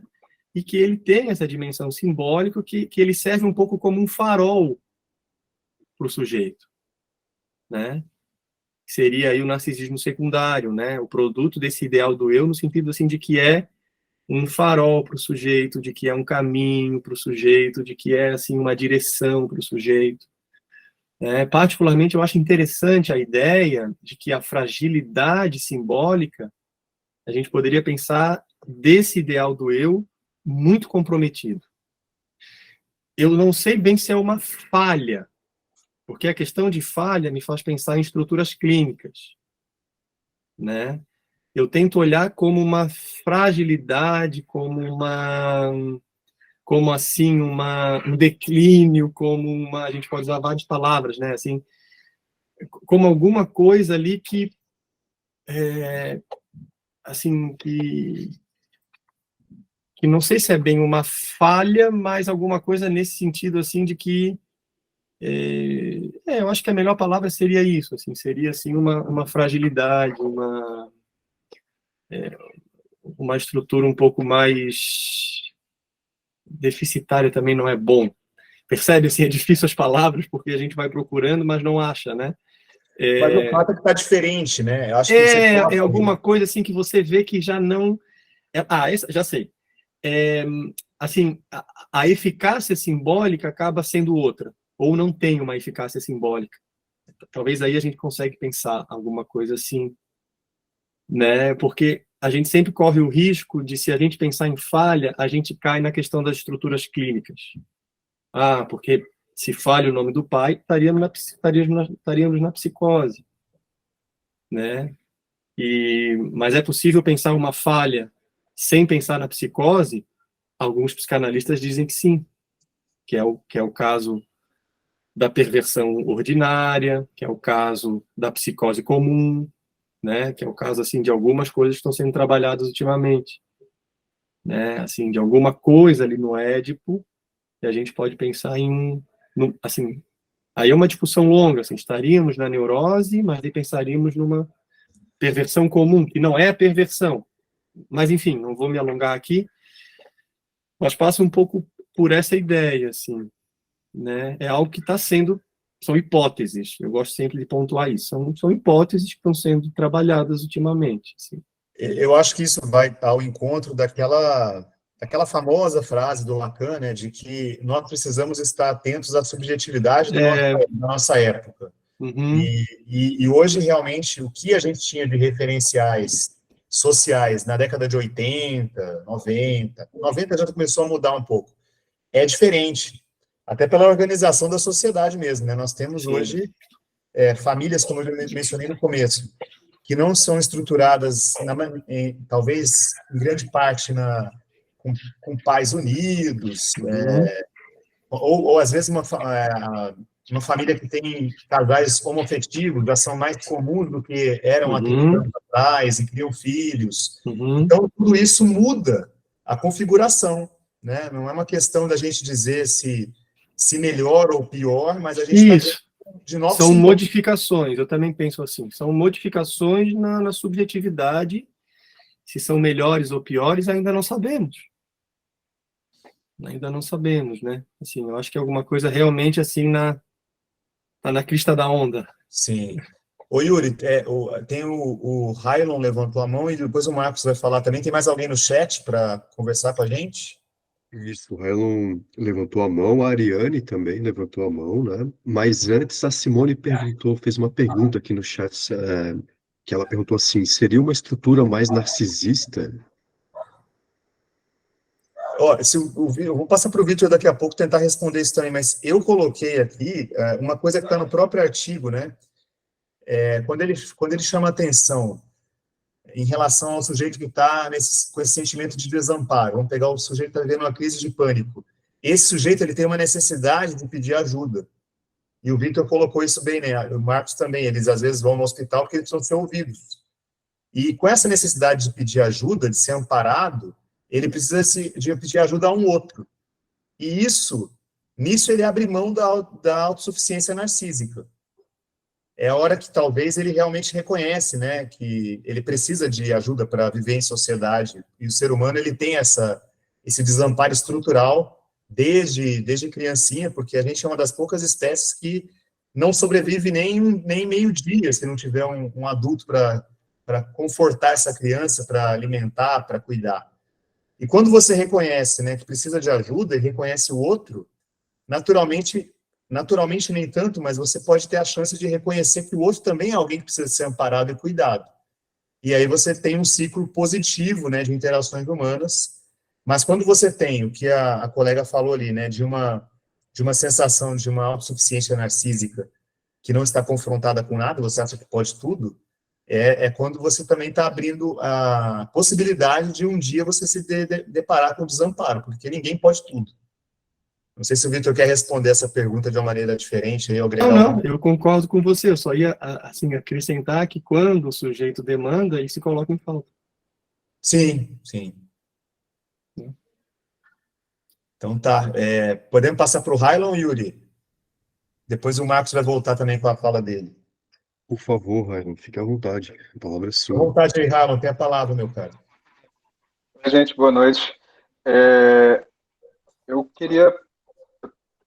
Ainda sou estudante de psicologia, então se eu falar alguma coisa aqui, vocês vão me ajudando. Mas eu queria propor uma reflexão com relação à questão do que o Vitor falou, acerca da angústia, no caso do pânico, né? Esconder uma falta da falta, né?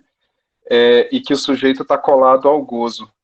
Certo. Então, o sujeito está colado ao gozo, e se a gente pensar que esse gozo talvez não satisfaça o sujeito, porque a gente percebe que ele dificilmente vai satisfazer, ainda mais nos tempos de hoje, a gente não percebe que as pessoas não se satisfazem com gozo. E aí, eu quero propor da gente pensar se, até pelo marketing, pela publicidade, que costumam colocar hoje nas redes sociais o objeto do desejo, impondo o objeto do desejo. Então, assim, eu desejo não é aquilo que eu desejo de fato, é o que me colocaram para desejar. Será que isso não está piorando essa relação com pânico e com desamparo? Será que não tem um pouco mais a ver com a questão do o desejo não é o meu desejo e ainda assim eu estou sendo bombardeado com o desejo? Então talvez não seja uma liberdade, seja mais uma escravidão de uma satisfação de desejos. Mais ou menos isso, se vocês puderem desenvolver. Muito, muito interessante essa pergunta, viu? Eu vou passar primeiro para o Marcos, que já estava com a mão levantada aí, se ele quiser tentar responder e também comentar alguma outra coisa, fica à vontade, Marcos. Tá bem. Eu gostei bastante da fala, Raimund. E no texto, né, pelo que eu lembro, se comenta algo sobre a satisfação, digamos, a exaustão do desejo, né? Ela nunca pode levar a um senso de, digamos assim, plenitude ou realização definitiva, né? Sempre vai ter algo que falta, né? Eu acredito que é nesse sentido que o Vitor comenta, né? A gente está muito colado em satisfazer desejos, a ponto de estar colado nisso, né? E não sentir, não se permitir sentir as ausências, as faltas, né?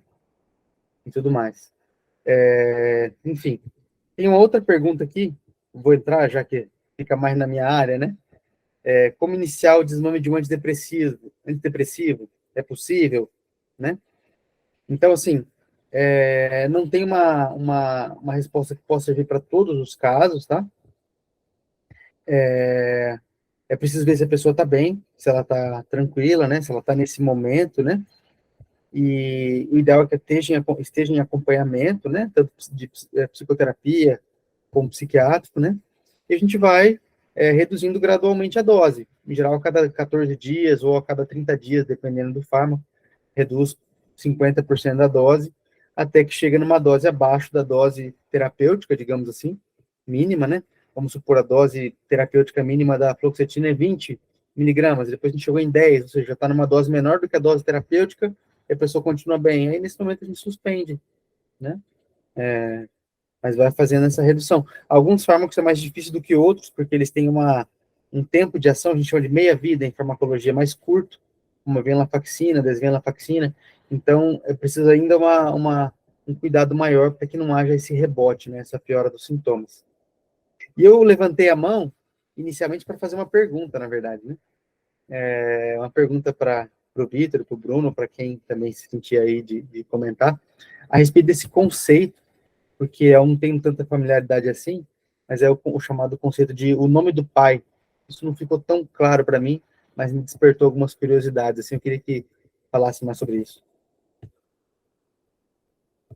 Mas se quiser responder primeiro a pergunta do Rylon também, né? Eu vou deixar para o Victor falar do nome do pai, que ele tem mais propriedade que eu. Acabou de fazer uma revisão exaustiva sobre o tema. Mas só em relação ao que o Rylon falou, eu acho que essa sua pergunta dialoga também com os conceitos que o Bauman desenvolve na modernidade líquida, na vida líquida. Porque ali ele fala que não basta você ter espaço e liberdade para desejar, porque a liberdade, muitas vezes, ela é ilusória.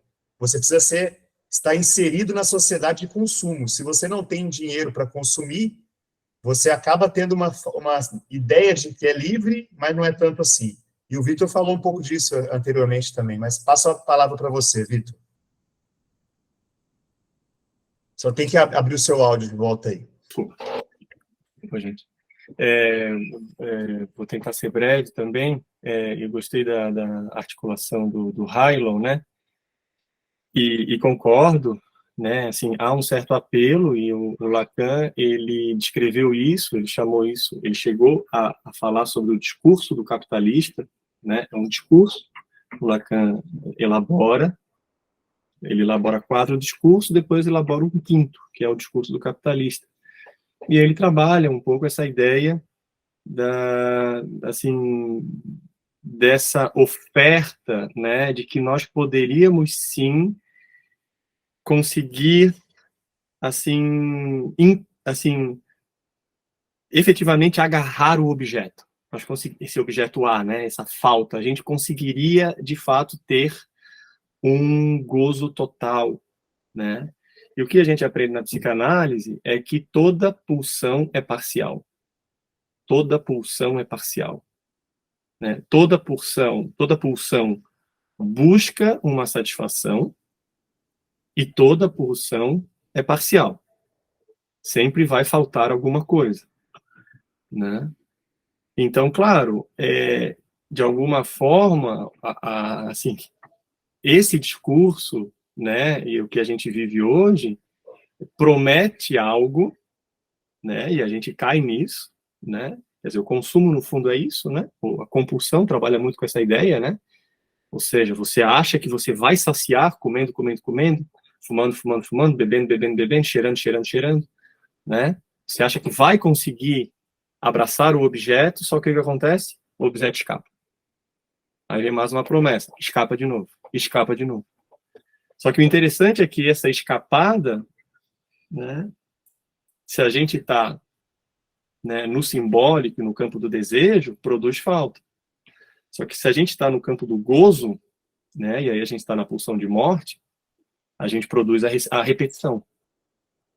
E aí é que a coisa complica, né? Porque aí, claro, você fica flertando com coisas que de fato pode ser muito, assim, você de fato pode se dar muito mal, né? Você vai se danificando mesmo, com a pulsão de morte, com a repetição, né? Mas é sempre uma tentativa de um gozo completo, né?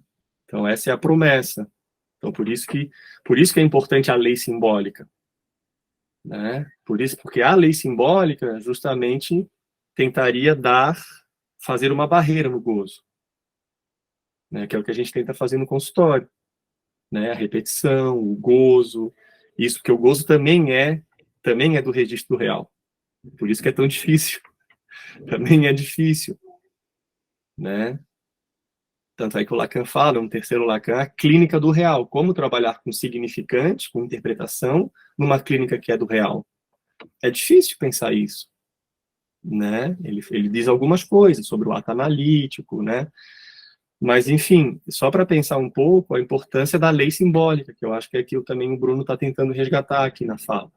A lei simbólica, a falta, a castração, e essa ideia de que de que a gente vai ter que aceitar a parcialidade, a gente precisa aceitar isso, que não há completude de jeito nenhum, só que o neurótico insiste, né? A gente quer o todo, a gente quer o todo, a gente insiste, né? Essa é, assim, digamos, um mantra neurótico, né? Assim, gozar, eu quero tudo, eu não quero abrir mão de nada, eu não quero perder, né? Então tem muito a ver com isso também, porque quando você está colado ao gozo, né, não há falta. Você se afasta do desejo, né? Então você tem toda a razão, quer dizer, há quem saiba disso e se articula para prometer que, olha, aqui, se você tiver isso, você vai ter o objeto perdido, né? Só que não temos, né? Não conseguimos introduzi-los, não há jeito. Quando você acha que está chegando perto, a Apple lança um novo celular mais novo do que o que você comprou. Escapa, já não é mais. E mesmo quando você compra, né, assim, pá, comprei, e aí vem uma frustração, né? Puta, mas eu achei que eu ia ter um gozo místico quando eu comprasse isso. E aí você não tem. Putz, e agora? Ah, não, mas é porque era outro carro que eu queria. Esse agora vai. Né? Então, é algo interessante pensar como o mercado também se apropria dessa condição humana de insatisfação, né? Ô Vitor, o Marcos perguntou sobre a questão do nome do pai. Um desafio para você. Como é que você definiria esse conceito lacaniano, em poucas palavras, para quem não estudou Lacan? É um significante. O nome do pai é um significante. Né? É um significante que ele incide no desejo da mãe. Ele é um significante, isso é muito interessante pensar. Né? Porque o Lacan, ele acaba assim colocando algo que é a função paterna. A função paterna, né, assim produz o nome do pai, que é um significante, que vem de um terceiro. É de um terceiro, de uma alteridade, e obrigatoriamente precisa ser de um terceiro, né? Porque se há uma dualidade mãe-bebê, tem que vir de fora. Tem que ser de um terceiro, não dá para, tem que vir de fora, não tem jeito, né? O nome do pai seria a equação que faz essa quebra, né? Feita, né? E aí seria essa função, a função paterna seria, digamos assim, como é que eu posso dizer, o funcionamento, talvez, mas o nome do pai é o significante que incide, percebe? É como se fosse o que incide. É o nome do pai, é um significante. Às vezes, esse nome do pai, inclusive, é só um nome, né? Eu escutei uma história uma vez interessante para poder ilustrar isso que o Vitor está falando, né? De uma mãe que tinha um filho e o pai morreu. Isso. Mas o pai continuava presente, tinha uma foto dele na sala. E aí, quando Perfeito. O filho fazia alguma coisa que a mãe desaprovava e achava que o pai desaprovava, olha, o seu pai tá vendo o que você está fazendo. Isso, né? Então, perfeito. Não está presente necessariamente, mas é ter esse significante, né, de que é um significante que exerce efeito. Que a mãe invoca, isso é importante. A mãe precisa dar o lugar para esse significante, isso é importante que você coloca. Né? Então, a gente está falando de um significante que está no discurso. Né? Ou seja, o pai estar em casa não garante nada. Não garante nada. Tem nada. Exatamente. Nada. Pode ser um pai abajur e não servir para nada. Né? Não garante. Não garante. Então, isso é também importante. É uma função que é exercida por um significante. Né? Mas não há garantia. E também não há fórmulas, né, Bruno? Não há fórmulas. Não há fórmula. A gente sabe o que é nome do pai. Mas eu tenho um filho pequeno aqui em casa, sei lá como que faz isso, é da ordem do real, é no inconsciente isso. Yuri, eu estou perguntando aqui agora para você sobre o chat de novo, porque a gente está já passando o horário, como a gente não costuma terminar muito fora do horário, a Raquel está com a mão levantada, então ela vai fazer a pergunta, mas tem alguma pergunta no chat antes da gente passar a palavra para a Raquel? Tem uma pergunta da Larissa, que ela diz assim, nos casos de Vamos fazer o seguinte, psicose, então. Você é, lê a pergunta da Larissa e alguma outra que tiver no chat, aí a gente escuta a ok, Raquel, e na sequência o Marcos e o Vitor terminam concluindo sobre essas falas e essas perguntas. perfeito. Eu acho que essa pergunta é mais direcionada ao Marcos, talvez, né? Nos casos de psicose, nunca poderá parar de tomar medicamento, nem diminuir? Pergunta a Larissa. Tá. Depois o Marcos pode comentar brevemente sobre essa pergunta, é uma pergunta bem focal, que Uhum. não é necessariamente sobre o pânico, né, mas o Marcos pode responder. Vou passar a palavra para a Raquel, então, Raquel, queremos te ouvir. Surgiu mais uma pergunta ali no chat, mas dá para escutar? Eu tô Sim, sem fone aqui. Ah, Sim. tá. Eu queria fazer um comentário e também uma pergunta, né? Comentário é que, escutando as telas, é, fiquei lembrando muito de um caso que, não por coincidência, o Vitor que supervisionou ali, em um ponto, mas que me angustiou muito, né? Que alguém chegou, tinha crises de pânico recorrentes, fez todos os exames possíveis, né? Como a maioria chega, né? Encaminhada assim, bom, já vimos tudo, não tem nada, então deve ser psicológico, vai ver isso, né? E extremamente angustiante, porque uma pessoa que se colocava de uma forma perfeita, não tinha nada a se queixar. Era tudo muito bom, tudo muito perfeito, tudo muito certo. E que daí o Vitor colocou ali, né, que a pessoa já procurando ajuda é uma forma, né, de se colocar em falta, né? Mas para esse sujeito custou muito, muito se colocar em falta para alguma coisa, começando a se queixar, né? E perfeito, um atleta perfeito, um profissional perfeito, um pai perfeito, um esposo perfeito, bonzão, né? A gente colocou assim. Até que, né, com a possibilidade, assim, de poder falar e de, claro, né, do manejo disso, de poder cortar e torcer um pouquinho, né, foi encontrando pequenos furos, né, até que ele perde um campeonato e aí vai cedendo, né, essa angústia tão grande dele.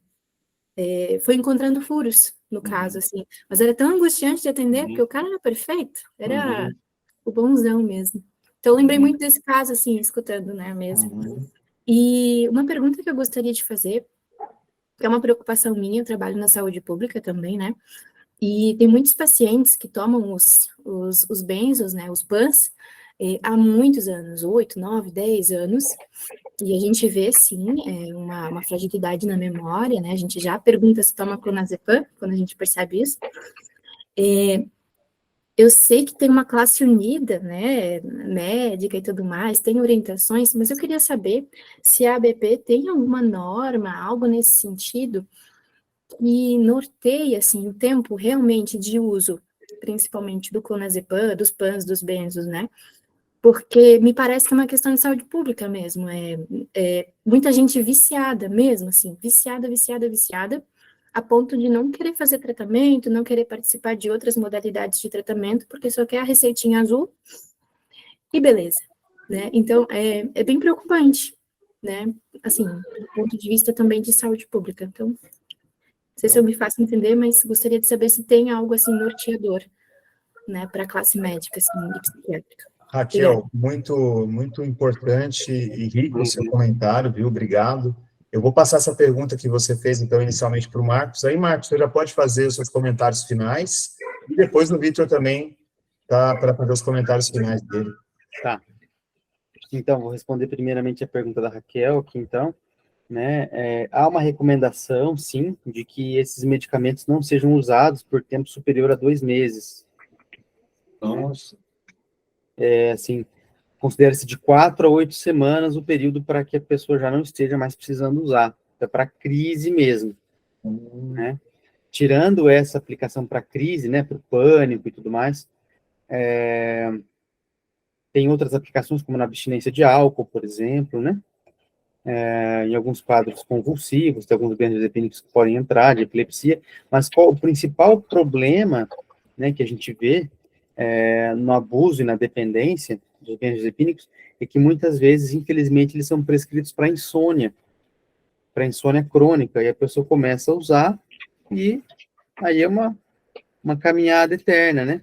Ou para ansiedade generalizada, enfim, a pessoa começa a tomar de manhã, né, para ir trabalhar, para estudar, já toma logo o seu diazepam, o seu clonazepam logo cedo. Então, aí é uma grande chance de se tornar dependente, e é realmente um problema de saúde pública. O clonazepam é o medicamento, segundo medicamento mais prescrito no Brasil, ele só fica atrás do paracetamol. E é barato, né? Nossa. Para a gente ter a dimensão do problema, né? E aí, assim, isso na atenção primária, na UBS, na Unidade Básica de Saúde, de fato, tem dimensões, assim, de uma epidemia, né? De pessoas dependentes de benzodiazepínicos. E, infelizmente, muitos colegas, e muitos deles até não psiquiatras, prescrevem excessivamente os benzodiazepínicos para insônia. Eu já vi pacientes que começaram a tomar, por exemplo, benzodiazepínico, que começam a ter pressão alta, está com pressão alta, fica muito nervoso, começa a tomar esse remedinho aqui que você vai melhorar. Depois de 10 anos está lá tomando ainda.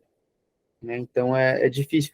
E aí, alguns, depois, precisa um processo de psicoeducação para que eles se convençam da necessidade de passar por um tratamento que faça com que ele consiga parar de tomar o remédio, o benzodiazepínico, né? Uhum. Mas alguns pacientes são inabordáveis a essa estratégia de psicoeducação, não querem saber. E aí realmente é muito difícil, não tem como simplesmente tirar de uma vez. A pessoa entra em crise de abstinência.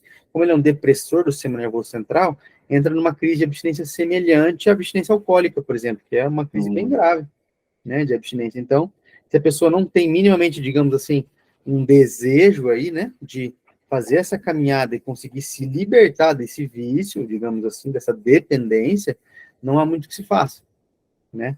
E mesmo naqueles pacientes que estão, assim, motivados, engajados para parar depois de muitos anos de uso de benzodiazepínico, muitas vezes não é fácil.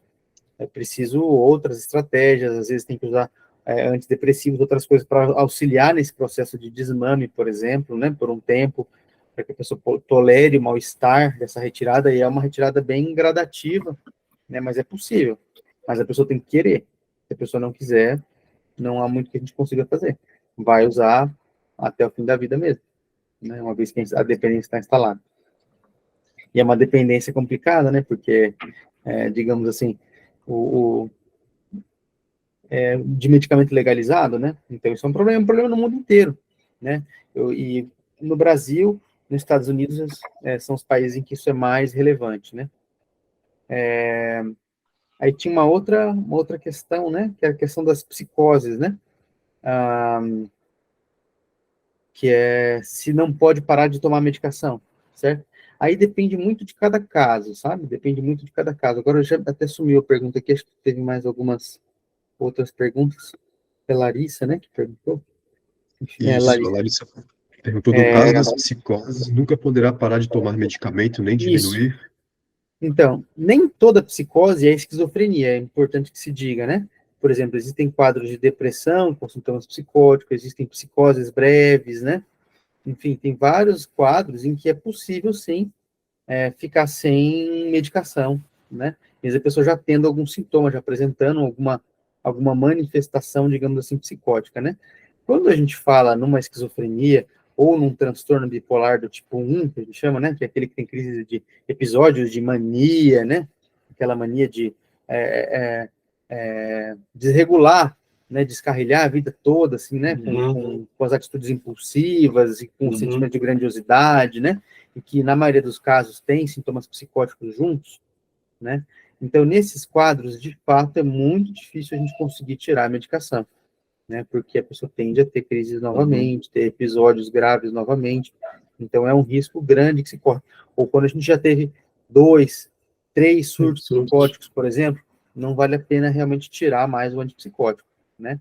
Mas, às vezes, num episódio isolado, num primeiro surto, por exemplo, a pessoa estabilizada, é possível, sim, né? E se a pessoa não fica com sintomas residuais, porque uma coisa é o surto psicótico, outra coisa são sintomas residuais.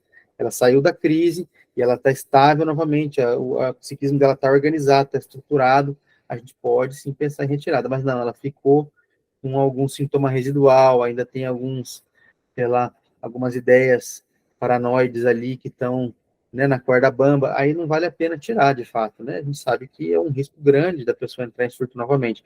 Então, precisa ser avaliado caso a caso. Eu sei que esse assunto é bem interessante, viu? E tem outras perguntas que surgiram ali no chat, Mas, assim, agora é hora da gente sentir a falta, né? Porque o tempo está acabando. E, Sim. realmente, eu vou convidar vocês para a gente continuar em trabalho, né? Outras oportunidades. Falar sobre psicofarmacologia é um tema que vai longe. Uhum. Mas, de todo modo, eu agradeço pelas contribuições que o Marcos já trouxe aí. Marcos, eu vou passar para o Vitor finalizar, mas você quer deixar algum recado, falar alguma coisa para terminar? Eu agradeço pela oportunidade, foi bem significativo para mim, consegui aprender bastante coisa, um prazer estar com todos aí. Um abraço. Peraí, fica aí, calma aí. Tô aqui. Vitor ali. Fala aí, Vitor, vamos finalizar com a sua fala também. Sim. Não, assim, gostei da pergunta da Raquel, e para mim também foi uma... não sabia que esse medicamento era o segundo mais prescrito no Brasil, então fiquei assim um pouco... a gente sabe um pouco, mas é bom também ter esses dados, né? Assim, realmente olhar para isso como saúde, assim, como um problema de saúde pública, eu acho que realmente é muito interessante, como traz a Raquel, né? E esse caso que a Raquel traz é muito interessante, assim, né? Porque você vê que é um trabalho quase que ao contrário, né?